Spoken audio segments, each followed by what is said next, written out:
Hi there. We've previously created a low-code address book using IndexedDB.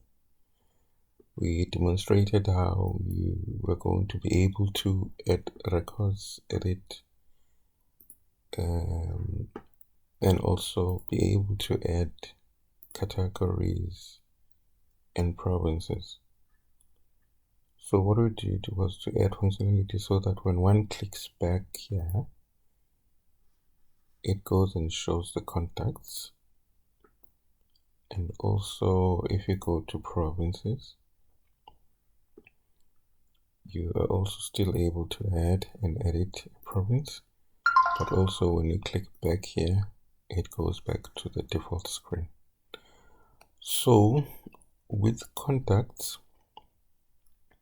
what we have done is to enable functionality so that when a person is adding a contact, then they can also be able to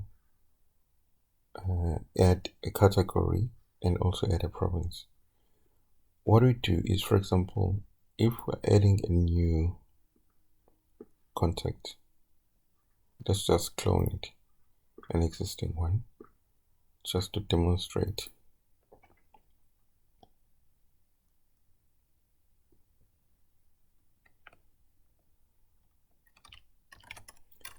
Let's call this contact book 1, but now we don't know their category. We want to create a new category.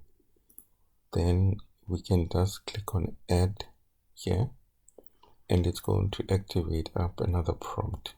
So let's type in new category and click save. So the new category will be added to the categories table, and also it will be the default category here. Same with the provinces. If, for example, we want a new province for this particular person, then we can just add a new province.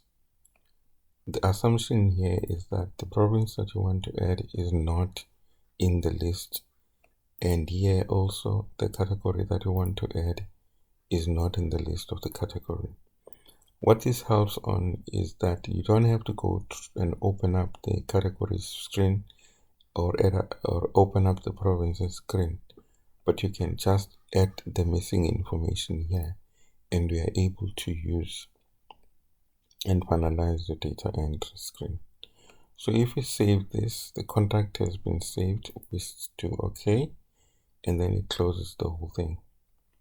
Now what has happened here, as you can see, we have B now. So basically means that there is a contact that starts with B. If we say all, it's going to list all of them. And if we say A, it's only going to list the 4 contacts that start. Now let's do this. Let's change some of these things to demonstrate what I mean. We'll start this one with D.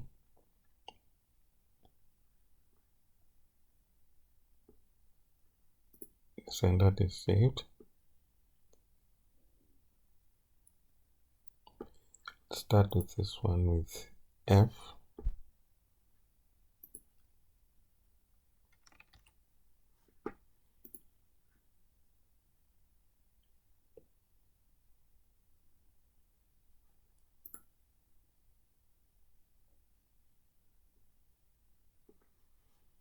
Let's do this one to be Z.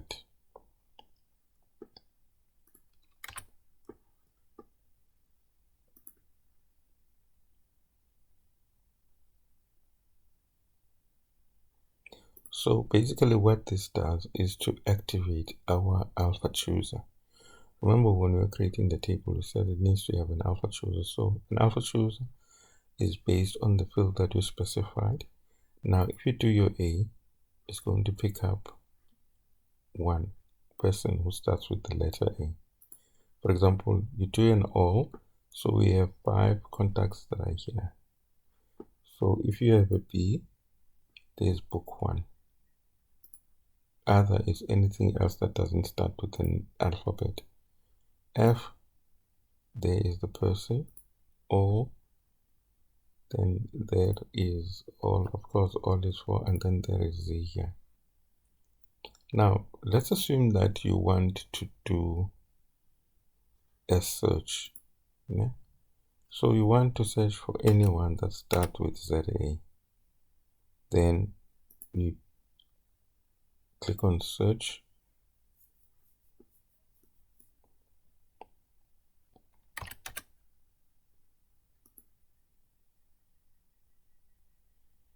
Okay, for some other reason this is not activating. So what I'll need to do is to actually debug that functionality so that we see it working. But the search functionality searches and all the information, all the columns that are there, and then we are able to only display the information that we did a search for. As you can see, there's our new category here. There's our new province here. Now if we go to the other screens for provinces, for example, we'll find out that now there is a new province. Search is working here. Wow. Okay, and then on categories,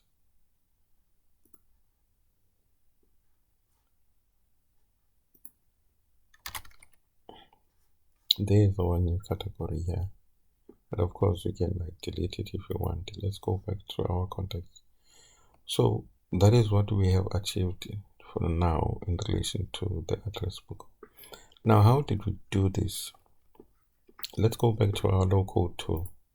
In our low code tool, what we did, we have fixed some of the bugs that were here. So what we did is to ensure that our contacts,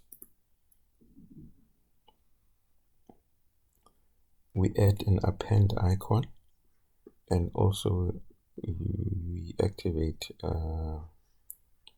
remember on the category is a select group. So what we did there was to activate our contact field, and then we said allow adding, and then we specified an append icon. Basically this means that when a person clicks the append icon, it needs to activate the code. So we also did the same thing with the provinces column to say allow adding, so that when the append button is clicked, then it's able to bring up the prompt. So when we compile our code, so the new design of our screen, as we have seen on the other running application, has basically changed, because now the screen for the category has a plus button to add either of these things. So when we compile our code now, due to the fact that we have activated allow add, it's going to create code for an append click event, and this will ask you for the category. It will also ask you for the province, and then it will save whatever you capture to the database related to the table that you want. So we also refactored some of the design of this so that it's easier to see. Like for example, now the code for appending an item to a category is this one. So basically means that on that component CPO category, when the append button is clicked, it asks you for adding a category, and then what happens is it goes and saves that category to the database, and then the value of the category becomes the ID of what you added. So as you will recall, the whole code of the page is this one here, PG contacts. Then you can scroll here to view all of it. So what we've done is to add a tree view component here. so that you are able to go through to a method of interest that you want. For example, add code. This is to turn the mode to create. When you click on the add on the table, then it does execute this code. And then this code here is to build the modal contacts, for example, which this is to create the user interface of your modal where the contact is going to be captured. And this one here, it builds the table structure. The table and also the modal, remember, it's based on MTL contacts and TBL contacts. So when the layout is being loaded, then this code is executed to build the respective information that we have. Like, for example, the column full name here is this one here, you know, and then we're saying add a mobile, but then add the telephone and it should not be visible. So add a telephone, but it should not be visible. So to make it visible, we just select it and then it's visible, you know, and then etc. etc. Like, for example, this one here for the category. Here is the category.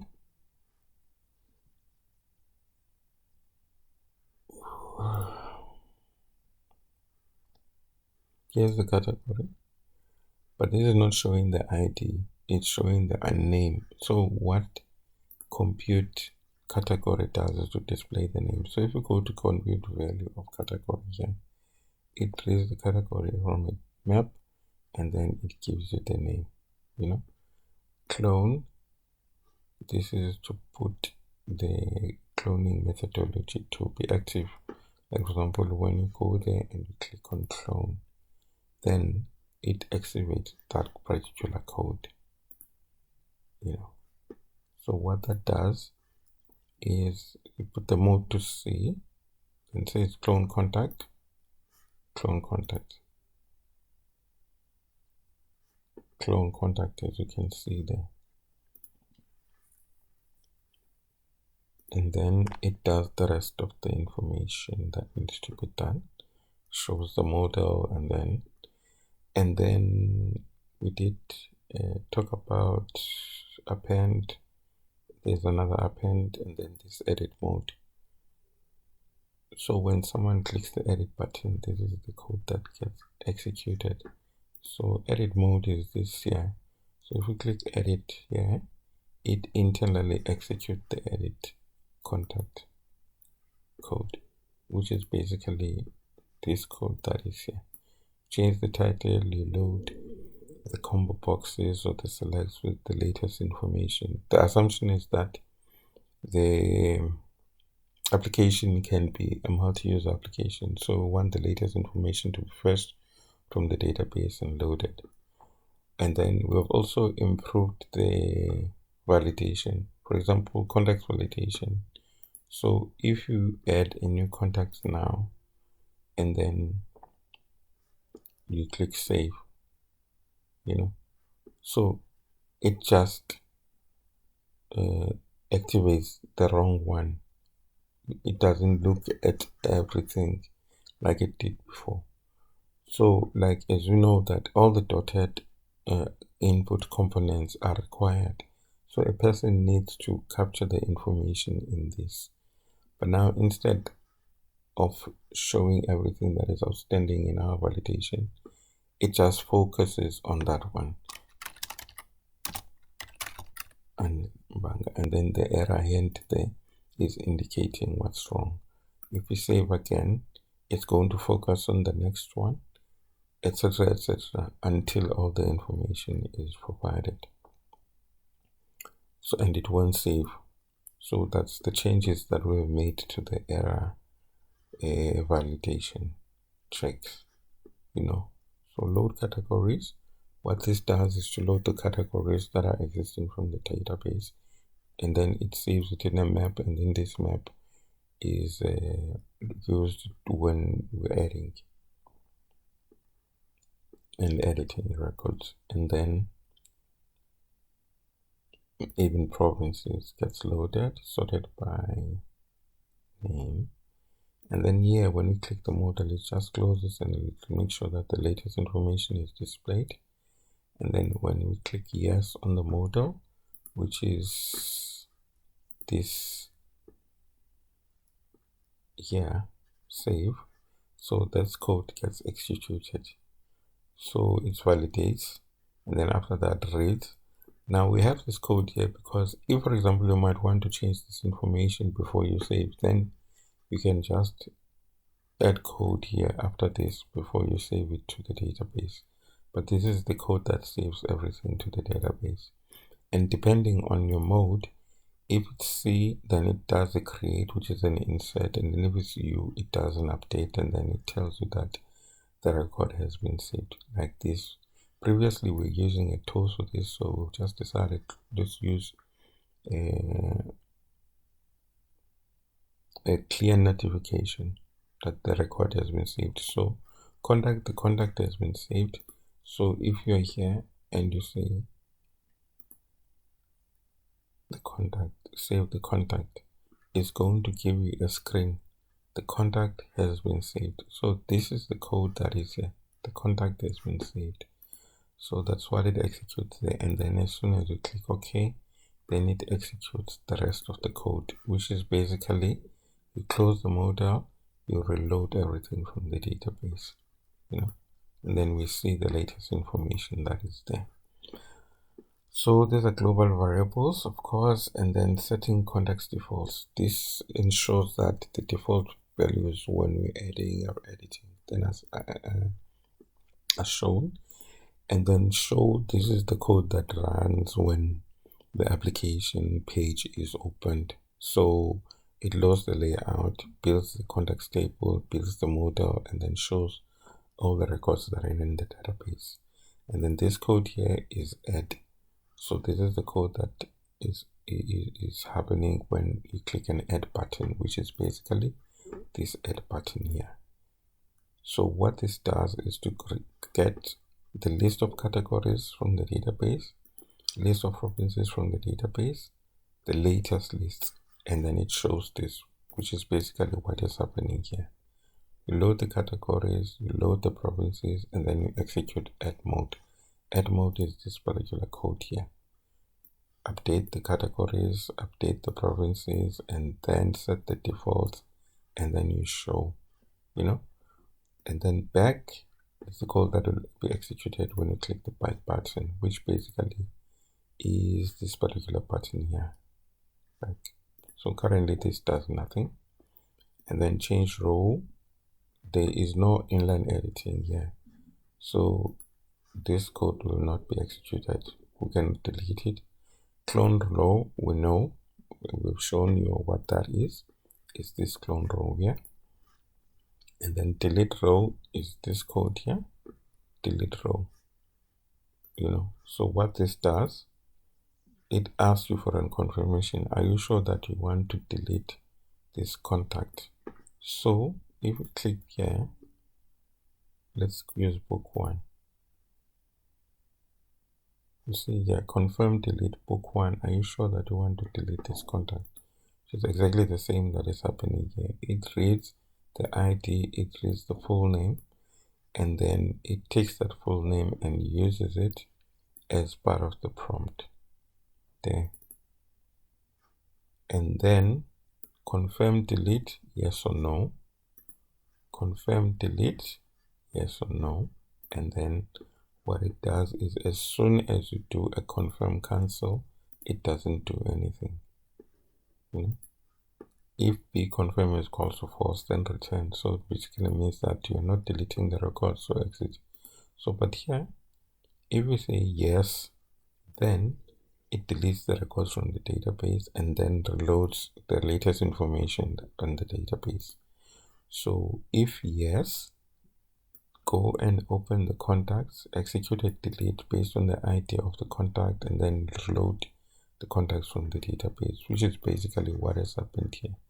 So what I've tried to do is to make the code to be straightforward and easy to read in terms of you going and seeing what is being generated, and at the end of the day, what will happen. And then this is what edit row does.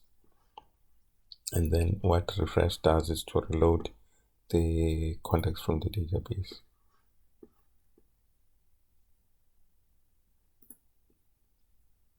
So let's close this app because I was running this. I've already updated it.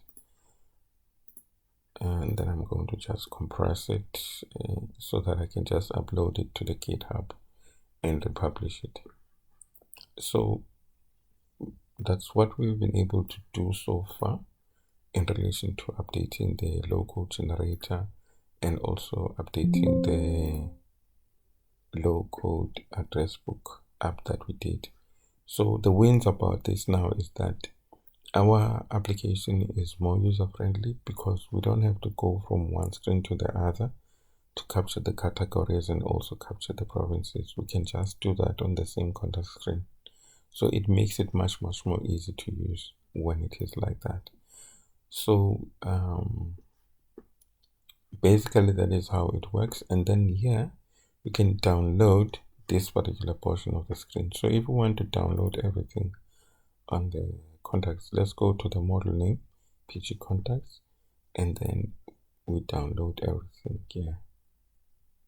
And then it will download to our browser. Now the README also here has been changed to be a single subroutine to make it easy to read and also easy to delete, because when you're on the B4X IDE, you can select a subroutine and just delete it as a whole. So we've just commented it out in terms of the instructions that we need to do. And the code that we see here is the code that we'll need to see. But if you follow the instructions properly, then you'll be able to see in terms of what is going on. The only thing that we're still to do in relation to the low code generator is to tree shake the application. We have not done that. So we're still going to tree shake it and make sure that it works. Other than that, yeah, everything is still going well. I'm using a very slow computer. This is like having 8 gigs of RAM. So as my laptop is still broken. But all in all, that's all in relation to the latest updates.